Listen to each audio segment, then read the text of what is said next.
Today, we're going to talk about the absolutely wild story of John Paul DeJoria. Now, you definitely know his work. He's the guy behind brands like Paul Mitchell Hair Care and Patron Tequila. His life is just a masterclass in grit, a journey from having literally nothing to having it all. And it really all boils down to one kind of unbelievable question. And that's really the heart of it, isn't it?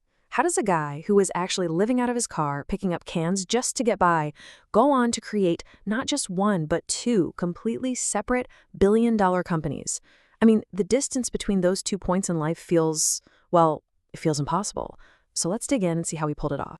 To really understand how somebody gets to the absolute peak, you have to see just how far down they started. And his story, let me tell you, it's not one of privilege. It's one of pure, hard-nosed survival. The struggle for him started really, really early. I mean, at just 9 years old, he was out there selling Christmas cards and newspapers just to help put food on the table. Then, as a teenager, he ends up in a foster home. He even had a teacher tell him to his face that he would never succeed at anything. Can you imagine? By the time he was 22, he was homeless for the first time, all while trying to take care of his little boy. Any one of those things could have been a knockout punch. For him, it was just the warm-up. And you really have to let this one sink in. He was homeless, not once, but twice. And the second time was while he was trying to get his first company off the ground. I mean, it's one thing to be down and out when you have nothing, but to be sleeping in your car while you're trying to build a business from scratch, that is a whole different level of pressure. This wasn't just some backstory. It was happening in real time as he was becoming an entrepreneur. So how in the world did he survive all of that? Well, the answer is kind of surprising. He didn't learn his most important lessons in some fancy business school. Nope. He learned them working a series of jobs that would have completely crushed most people. This was his real training ground. See, before he was a hair care mogul, he sold encyclopedias door to door. Think about how brutal that is. You're just getting door after door after door slammed in your face all day long. But here's the thing. DeJoria saw it completely differently. To him, this wasn't failure. This was his university. He was mastering the single most important skill in business, how to take a no and just keep on walking to the next door. This quote right here, this is basically his superpower. It's not just about not giving up. It's about keeping that same energy, that same belief, after you've been rejected 50 times in a row. That ability to hit the reset button and be just as fired up for door number 51, well, that's what separates the winners from everyone else. So all of that resilience, all those slam doors, they were about to pay off in a huge way. Back in 1980, he and his buddy, a hairstylist named Paul Mitchell, decided to take a huge leap of faith on a little idea that would end up changing everything. He started what would become a billion-dollar company with $700. Just 700. Let that hit you for a second. This wasn't venture capital. There was no big bank loan. It was a tiny little bit of money, some of it borrowed from his own mom, that he and Mitchell used to get their first products made. It's just an incredible lesson in starting small and just believing in what you're selling. And then, believe it or not, lightning struck twice. Just 9 years later, he jumps into a totally different world with Patron Tequila. He basically invented the whole idea of an ultra-premium tequila pretty much out of thin air. This is what proves the first time wasn't a fluke. He had a formula and he could make it work anywhere.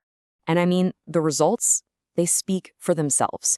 John Paul Mitchell Systems becomes a company with $1 billion a year in revenue, and Patron, he eventually sold his share in a deal that valued the company at an unbelievable $5.1 billion.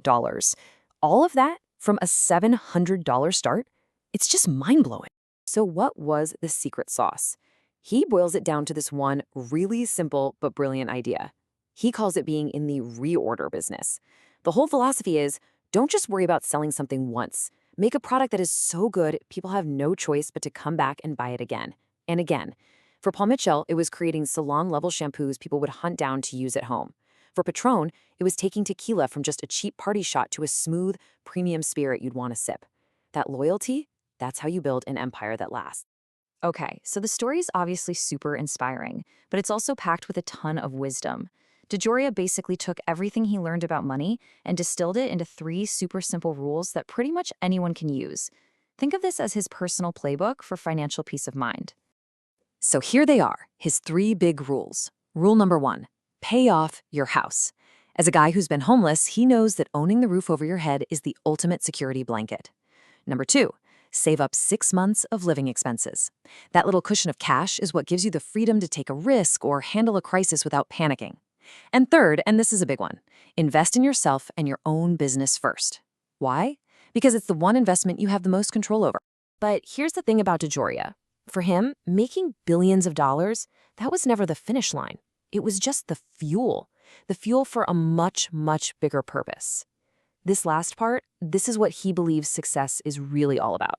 This is it. This is his personal motto, and it's pretty much the key to his entire philosophy. He truly believes that having a ton of wealth is totally meaningless if you don't use it to help other people up. For him, all that struggle, all that hard work, it was all leading to this one simple, powerful idea. And he really puts his money where his mouth is. He joined the Giving Pledge with folks like Bill Gates and Warren Buffett, publicly promising to give away at least half of his massive fortune to help tackle some of the world's biggest problems. And this isn't just some vague promise for the future. He's doing it right now. Through his foundation, he's supporting over 160 charities. He's helping protect the oceans with the Sea Shepherd Conservation Society. He's teaching families in Appalachia how to grow their own food. And he's helping homeless people get back on their feet.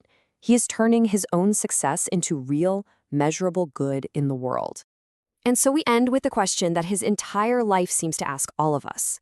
After building a massive empire from absolutely nothing, John Paul DeJoria's story seems to tell us that the best return on investment isn't in your bank account, but in the lives you're able to change. So what does success really mean if you don't share it?